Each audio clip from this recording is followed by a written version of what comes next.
minutes after 9:07 as we welcome you into Friday, the 17th day of February, and this is American DA Live.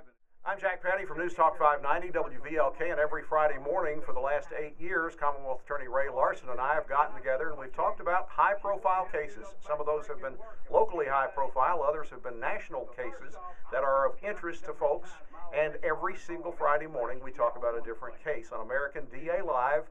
And we have great calls. We have great listenership on the show. In fact, I'm always told this is the thing that I like to listen to more than anything during the week. On Friday mornings, American DA Live on News Talk 590 WVLK. Hello, crime fighters. I'm Ray the DA, and this is American DA Live. This week on American DA Live, we will discuss a murder which occurred in Muhlenberg County in 1987.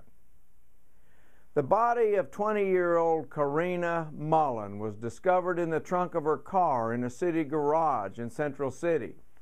She was naked and had been raped. She suffered numerous stab wounds and her neck was slit. The case officer was Lieutenant Billy Fields of the Central City Police Department. Following what turned out to be a rather cursory investigation by Lieutenant Fields, Karina's boyfriend was charged with her murder. He was tried and a jury found him not guilty.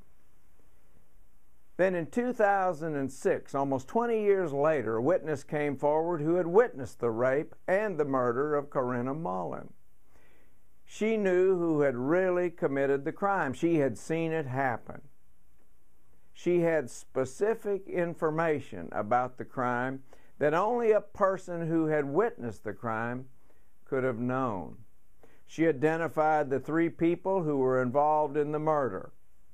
One was that investigating officer, Billy Fields, who had been involved in the original investigation in 1987. The other two defendants, Jeff Boyd and Jimmy Carter, were also charged.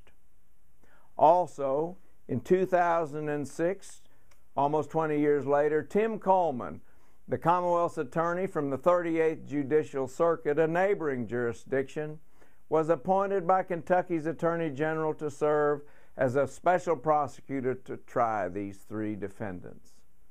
Tim presented the case to the grand jury and they were indicted. Tim then tried these defendants in front of a Muhlenberg County jury. The trial lasted 2.5 weeks. All three were found guilty.